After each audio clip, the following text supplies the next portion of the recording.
Hey, good evening, everyone. We're glad to be back and glad to have you along with us on our webcast from the Wasatch Front in Utah of Centered.Live, where Randy and I banter back and forth and introduce topics and discuss those topics on how to live a balanced life, one that is more in harmony with ourselves and with others, which is actually going to be the main focus of our discussion this evening. We are going to be talking about the incredible importance and the value of true friendships. And we're going to be defining what that means in terms of true friendships.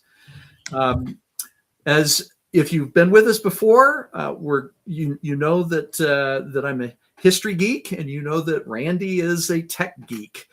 But Yep. what you may or may not know is that Randy and I have been friends for more than 4 decades now. Well, Yep. we met each other when we moved next door to each other as newlyweds, and that has been such a blessing in my life and in the lives of our wives.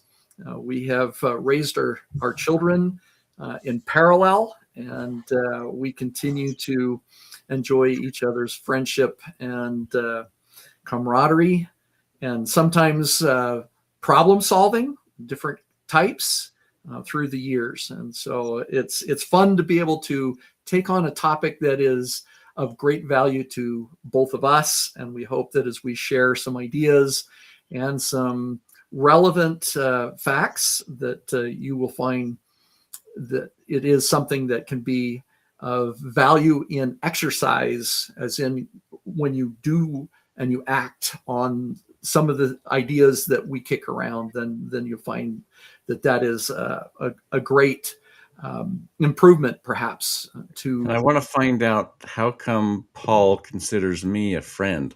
I'm Oh, I'm come kind on, come I'm on, kind of that's weird. I'm this weird geek. Come on. I like dad jokes. I mean, how much is well, yeah, but dad jokes are history jokes. yeah. It's just Well, about if they're in the past or not, right? right. But at any rate, so I'm going to definitely share a little historical perspective, and Randy is going to share some tech perspective. Any spoiler alerts for us, Randy, as we get ready to jump into this? Well, no, I think everybody knows that tech is affecting friendship, but we're gonna quote some studies about that so that you've got something concrete, not just anecdotal evidence. Right. And certainly, you're not wrong when you say that technology is affecting friendships, and it has a way of there's opportunity for it to benefit long distance relationships in particular, but Yep. sometimes tech can get in the way, and it can cause problems. And so, obviously, some care and concern needs to be extended there. Yeah. Okay, well, to begin with, how about quick inside look at 4 famous friendships?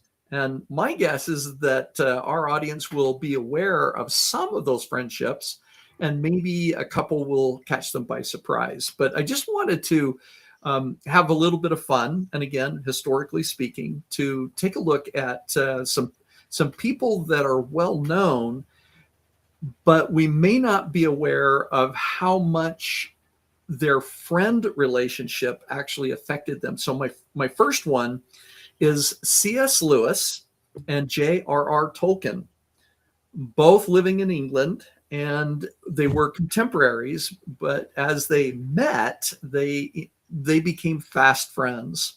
And what's really interesting is that they met at the University of Oxford in 1926, and they were core to a publication that was known as Inklings, and they interacted with each other, found that they had similar likes, and but what is really interesting is that Lewis encouraged Tolkien to finish The Lord of the Rings. In other words, Tolkien may not have ever finished that great literary work if it hadn't been for Lewis's encouragement. But more surprising, perhaps, is that Tolkien is actually responsible for turning C.S. Lewis towards Christianity as a more in-depth life, a way of living life. I had no idea, Interesting. because Yeah. certainly C.S. Lewis and his religious writings are tremendously famous all around the world, multiple languages in Yeah. terms of their translations and reach. He continues to be cited by religious people all over the world, particularly Christians. So interesting, two true friends Yeah. that were able to challenge each other, inspire each other, and shape the ultimate trajectories of their lives. Okay, number 2. Now this one, almost everybody, if I were to say Lewis and Clark, you'd say, oh yeah, the explorers Explorers. Yeah. of Yeah. the American West, right? What most people may not know is that they had served together in the U.S. Army back in 1795, and they co-led the Corps of Discovery, which was their trek west across what was going to be the United States. Back then, it was not. We had 15 or 20-ish states, and nobody knew what was west of the Mississippi. And so they were commissioned by President Thomas Jefferson, or rather, Lewis was commissioned, and he asked for William Clark to be his second, and they co-led the about 100-man team as they were going west. And it's so interesting because, in truth, in the military, Clark had outranked Lewis, but in this Corps of Discovery, they completely worked, and they were not the same kind of people. They were very much yin and yang. They were complementary, if you will, into their skills and their knowledge and their personalities, and they fit so well together. And so again, they just trusted each other and were equal in every aspect that you can think of, even in terms of overcoming extreme adversity. Okay, number 3. Now, this one we've actually talked a little bit about in this program before, but it's the relationship between John Adams and Thomas Jefferson. And Right. the interesting thing is that both of these American founding fathers started out being very committed to the development of the Declaration of Independence, which was largely penned by Thomas Jefferson, but he did not do that in a vacuum. He had input from the Continental Congress, of which then John Adams was part of that. What is not remembered frequently is that they actually had a falling out, because Thomas Jefferson was an anti-federalist, or in other words, against the idea of a big government, strong, powerful national government. And John Adams thought that was the only way that we could move forward, was to create a strong national government. So he was a federalist, and it got very intense. They were bitter rivals, and they would actually publicly hurl insults at each other. And weren't they were from opposite parties as well, yes, right? Yes, Yeah. Exactly right. It would be like Republicans and Democrats today, right? Yeah. Yeah. But what is really, really interesting, and this is again one of the things that most people don't know, is that they reconciled after the completion of Thomas Jefferson's presidency, and he had basically retired. He went to Monticello to run his plantation, and they began to exchange letters. And in those letters, even though sometimes they challenged each other's political philosophies, they came to an understanding and a respect again of each other. And what is really interesting is that as they connected again through grace and open communication, it led to forgiveness. and it healed those deep political rifts. They ended up actually passing away on July 4th, 1826, within hours of each other. Oh, no kidding. Yeah, my guess is that when they were both in the afterlife, that they greeted each other and probably just deepened their apologies and their appreciation for what each had been able to accomplish. So That's a great end to their life, I'd say. isn't it? Isn't it Yeah, though? it's And just they classic. weren't, they weren't physically close. They were in opposite ends of the country at that time. But yeah, so So interesting. they couldn't have just stabbed by each other. Okay, you die first. No, Yeah. I'll yeah.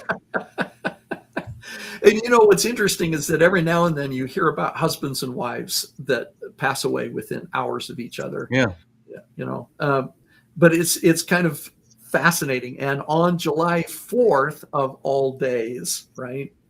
Very, right. very interesting. Okay, last one. This is friendship number 4, and we know Madame Curie, and we also know Albert Einstein. What we don't usually remember is that the two, in fact, were very dear friends, and in that they met in the Solvay conference in 1911, and very quickly they realized that they shared a lot of common interests. And the impact is that when Madame Curie was being attacked by the media, Einstein absolutely went to bat for her, both publicly and privately. And then the flip of that is that Curie advocated for Einstein's early academic career when he was struggling to get established within academia. Then she actually wrote letters of recommendation for him. So kind of interesting. Hmm. So again, the takeaway there is that loyalty means standing up for one another, even when external pressures mount. So, but speaking of science and health benefits, Randy, what have you got for Yeah. us? Well, so I did a little research on both the psychological and the physical medical Okay. benefits of friendship, and it's astounding. It really is. Um, and I wanted to find some reports and studies, not just throw out some anecdotal evidence, right? Right. The 2020 study of the American Journal of Psychiatry, reputable Mm-hmm. organization, found that people with close friendships and confidence report higher life satisfaction and less depression. Okay. But that's not just the, I guess, the life extension part of it. There's some physical reasons why. So, loneliness isn't just uncomfortable. Weak social connections raise coronary heart disease Hmm. by 29%. Oh my That's goodness. almost a third. Yeah. Okay. And stroke risks by a third, by 32%. Wow. That was published in the journal called Heart. So, strong social interactions. Now, this is both male and female, and this is for friendships, not necessarily spouse or family. Okay, there's an interesting connection there. Then, in the physical, the Harvard Nurses Health Study found women with strong social networks had lower blood pressure and 60% lower chance of premature death. Okay. That is That's significant. 60% Yeah. lower Yeah. than those that are isolated or don't have that friendship group. A widely cited analysis found strong ties, social ties, linked to roughly 50% reduction in premature mortality in a magazine called Mission Health. So if you're young and you have friends, you're a lot less likely to have some sort of premature mortality event, whether it's a sickness or accident or whatever. I guess it's because you've got friends there looking out for you to Could pull be. you, pull Could you be. off of that, that crazy dive off of the cliff. In fact, they compared it to the benefit of quitting smoking in the way that it reduces premature mortality. Immune system benefits. People that have friends are less likely to get sick from just the common cold. Or, you think, oh, well, I got friends, they're going to spread the germs to me, right? It's just the opposite. It helps your body to fight those germs better than. Oh, how interesting. So it's not just a good thing to do because there's some actual physical benefits. There's some physiological changes in having a friendship and creating a social interaction. And the next thing we're going to talk about is the technology that interferes with, Okay. okay, just a little bit. So, um, this is a little more anecdotal because it's really difficult to find studies that are accurate on this particular topic. Okay. But technology, if you use technology to connect with a friend, an actual person, it enhances that friendship. If you use that technology to disconnect with non-human interactions, that's when it does the detrimental health issues. So Okay. think about Okay. that. When you're using technology, does it help you connect with somebody, Yeah. or is it isolating you from people? Right. So if we look at technology in a wide array, certainly, um, I think of, for example, the 50s and 60s, and I think of my mom and her four sisters who were scattered all across the United States, and they would talk on the phone regularly to maintain the relationship of being sisters. And it was not weekly or maybe even monthly, but I would think that of the five sisters together, that they were at least connecting, two or three times in a given year with each other by phone. And then that led towards opportunities where they would plan get-togethers and be able to associate together physically. I think that in a time frame where perhaps phones would not have been available, then that would have been much, much more difficult to maintain that relationship and then the benefits of that relationship. Um, Yeah. it's when we think of technology, it's so easy to think of the internet, think of texting, cell phones where we can talk to anybody instantly. Um, but I think that we sometimes forget that technology has been actually helping maintain relationships for now well over 100 years, but it still has to be used with care. Well, and it has to be used permanently. I mean, at all. If you have that technology and you're not using it, it's like Oh, having I see where you, having a yeah. Okay. stamp and a piece of paper. 100 years ago, if you didn't have paper and a stamp and an envelope, you couldn't, and a pen, you couldn't write a letter. Well, it's easy to sit there, but I look back at some of my grandmother's writings. She Hmm. wrote letters to family members. There you go. And even that is a technology, maybe low tech, but it was technology Exactly. at the time. Sure.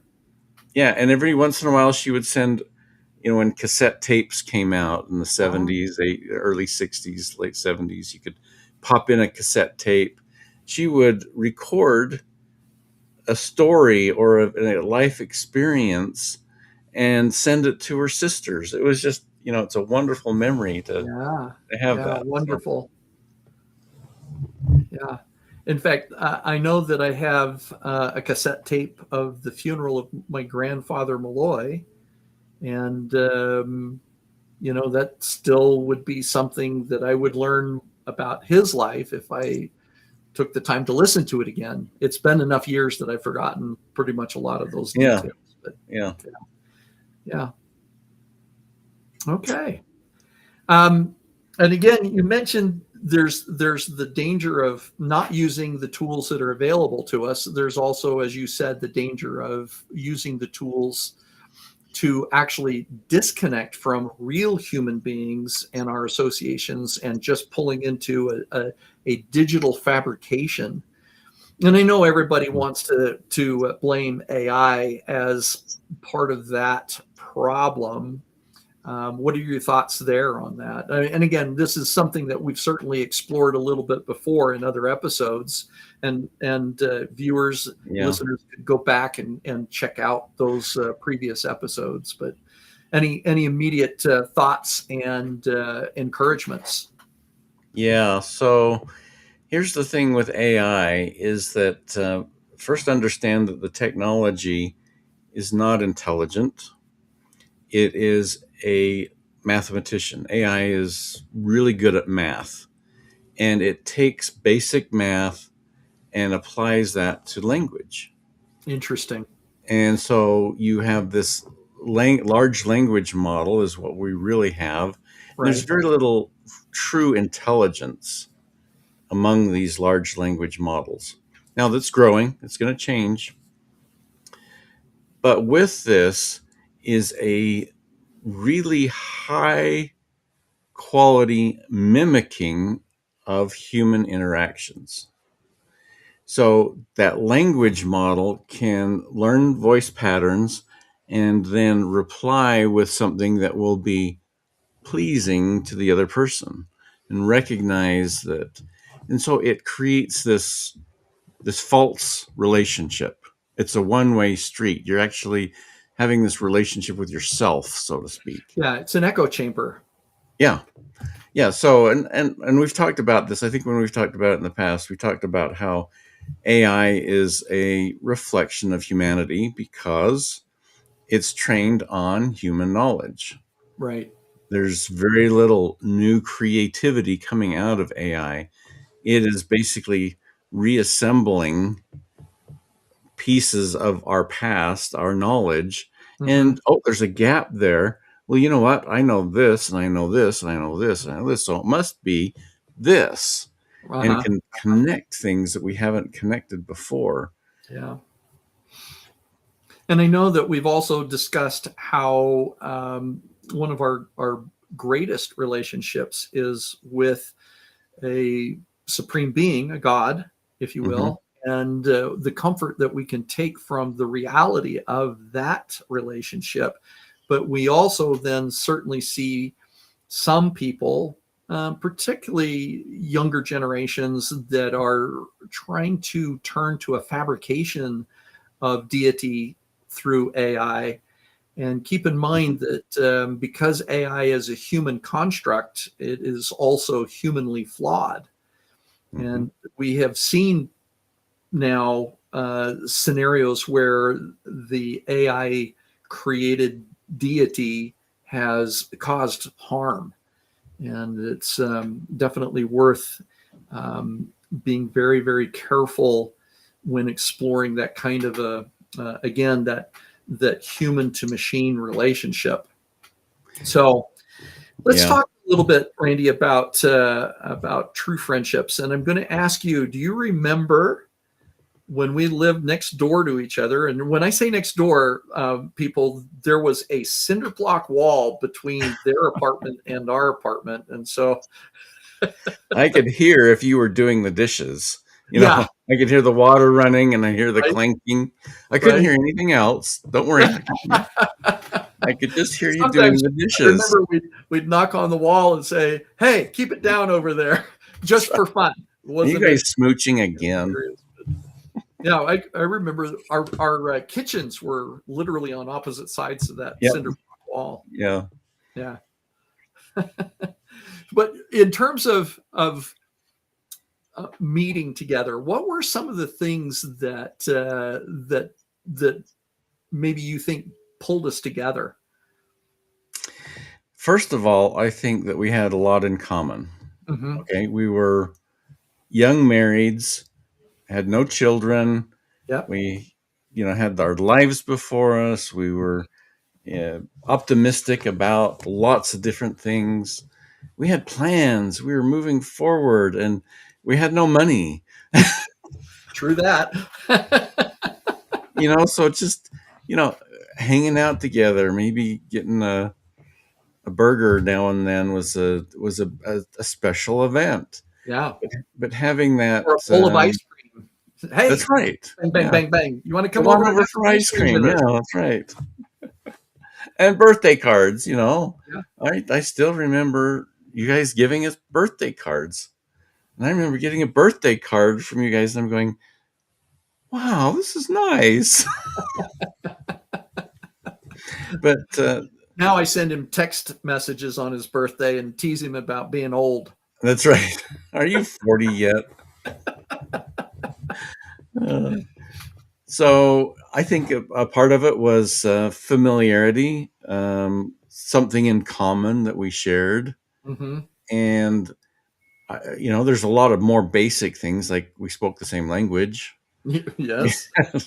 We went to the same church. Yes. All Yes. those kind of things would bring us together. Right. Right. And we both enjoyed music. We both enjoyed athletics. I remember that you were very much involved with soccer, Yeah, and I think at that time I was more into baseball, softball kind of a thing. yeah, But I remember at one point we sang in a barbershop quartet together. that's right. Yeah. We did. It was some sort of cultural talent event, right? I don't Yeah. think it was a Yeah. competition. It was just a talent. That was Yep. a blast. That was a That lot was of fun. fun. Yeah. Yeah, for sure. It's interesting because relationship experts talk about that to develop a deep friendship. So not just an acquaintance and not just a mere friendship, let's call it that.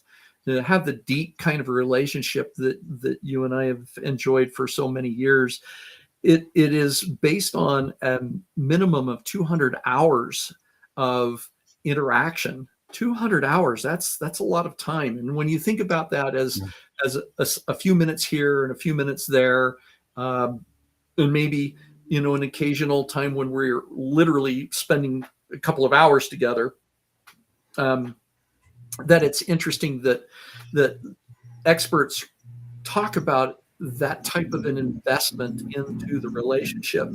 And as that investment is maturing, it is this idea that we continue to show up for each other, that we Hmm. are supporting each other. We are supporting each other in our birthdays. We're supporting each other in the birth of our children. We're supporting each other in sicknesses and concerns over job loss and those things, which you and I have both experienced all of that. Yep. The Yep. other nice thing, of course, is that our wives became friends. Mhm. And it's fun because often, as you will remember from recent events, is that you've come over to our place, we've come over to your place, and for a while it'll be all four of us talking together, but eventually it comes down to you and me and Randy and or Danny That's and Ann. we kind of separated off and had our A little bit, conversations. and then they have that conversation going, right? And it's wonderful. It really is. I also think that there is something to what I would call a fast friendship. And by fast, I don't mean the word quick. I mean the word strong. And yet Mm. sometimes it really does happen quickly. I think within moments of meeting you, I knew that we would be fast friends.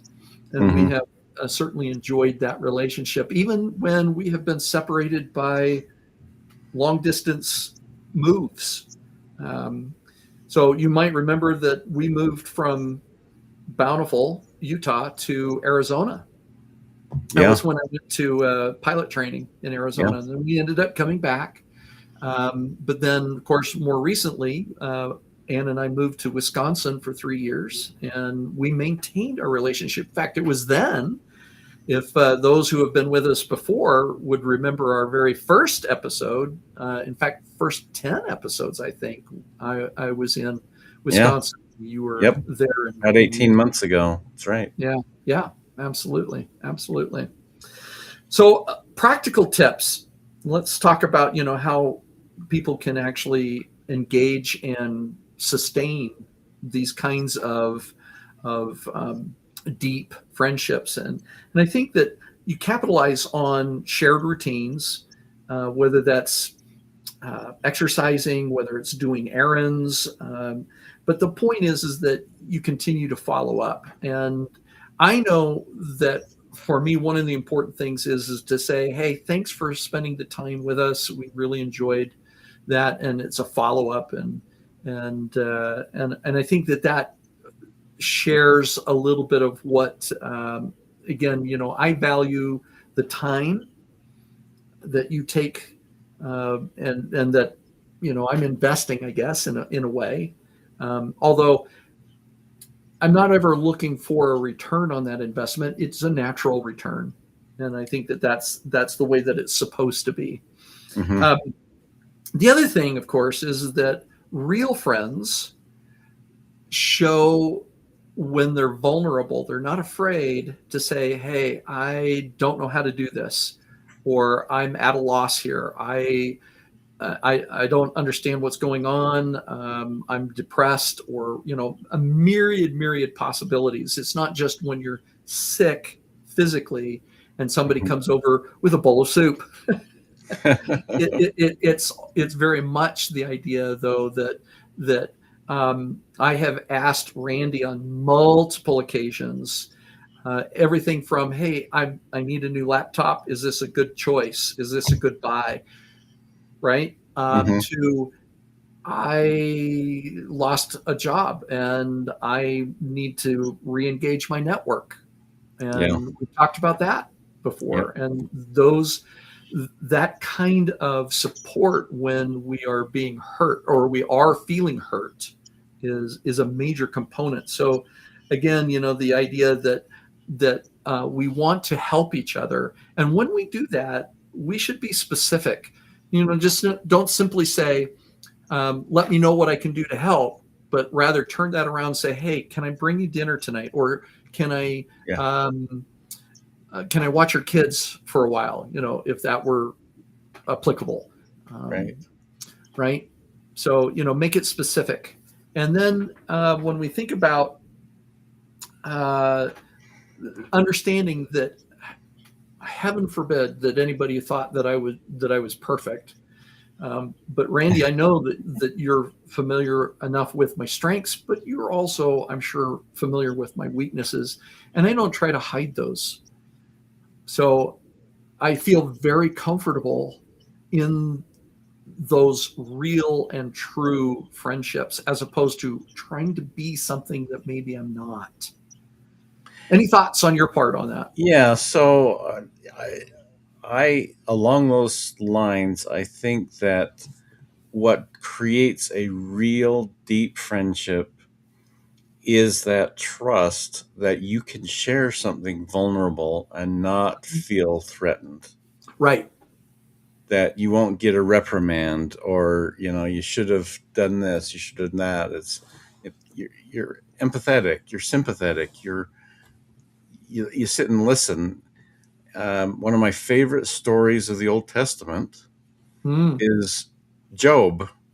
You okay. know, Job, whatever you think his real circumstances were, it's a great story of friendship.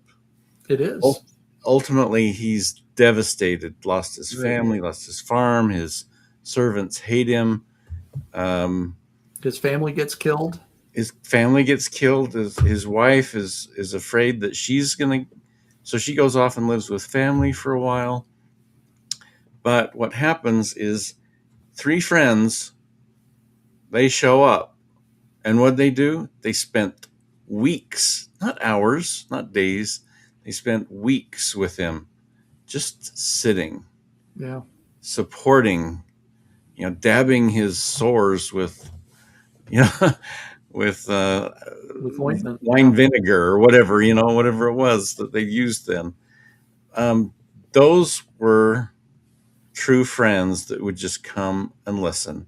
Now, they didn't always agree, and they had some pretty hefty arguments, but that shows that they had a deep friendship, because no matter what their situation is, they were still loving friends. Yeah, absolutely. And I think that real friends are always going to assume the positive.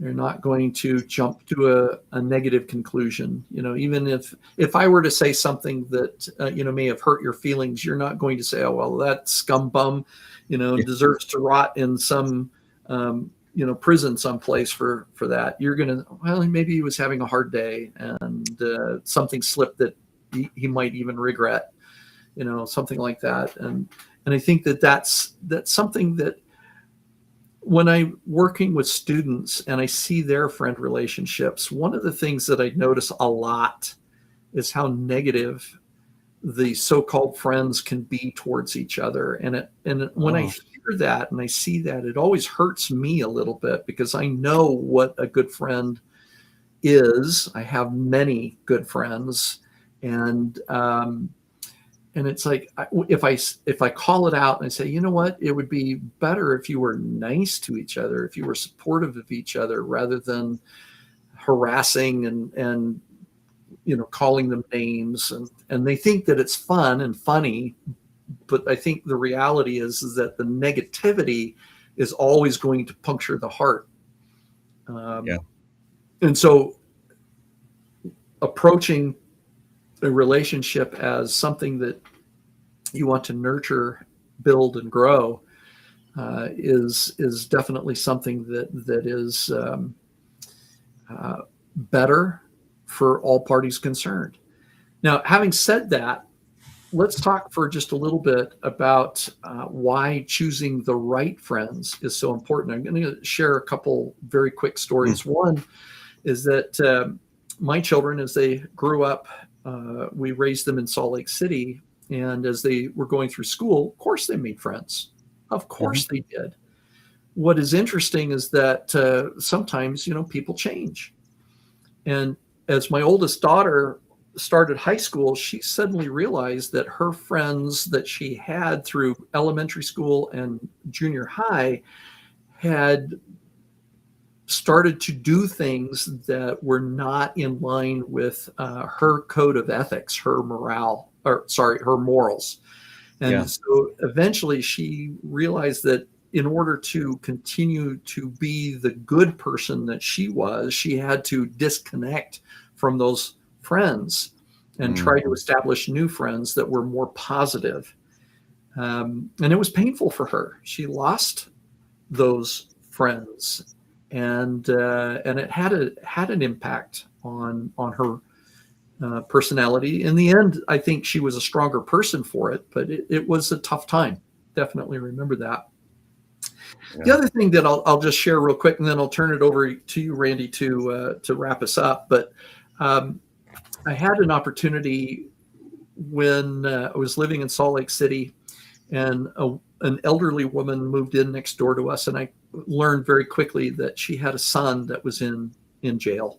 And she actually asked me if I would take the time to go visit her son in jail. And I agreed. I said, yeah, I could do that. I was serving as the bishop of our ward at the time.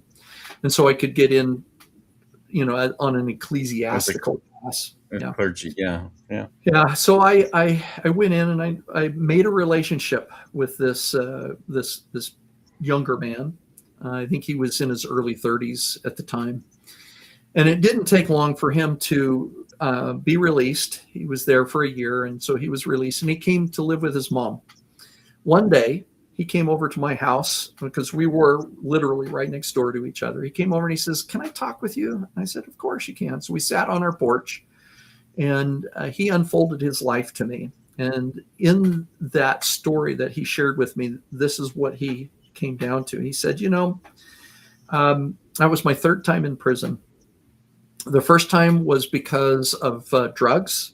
The second time was because I stole a car in order to support a drug habit. And the third time was because I got involved in a fight that I didn't start. I wasn't actually directly involved, but it was 3 strikes, you're out, and I ended up in prison for a year. And he said, the thing is that I was a really good student until I got into junior high. And I started looking at guys that I thought were cool, and I wanted to be cool like them. And so I started doing the things that they did, and they were not interested in helping me. They were interested in just being cool. And so his grades fell off to, poor grades. He didn't fail, but he wasn't applying himself any longer. And pretty soon he was drinking alcoholic beverages in junior high. He was smoking. He was beginning to experiment with some, low level and maybe entry level drugs, if you will. And it didn't take long before that escalated. And then, in order to support that, he was shoplifting, and he was doing that because his friends were doing that. What he told me then is that the ensuing years of his life he felt were largely a waste. And he said, he knew that I was a school teacher, and he said, will you tell your students how important it is to choose the right friends when they're young? And from that year forward, I have always shared the story of Johnny, and hopes that some of the students would then reassess where their friend relationships were and what they wanted to have as true friends. That's a poignant example, and that would be a powerful message for that kind of individual to stand up in front of a youth group, yeah, and express that story.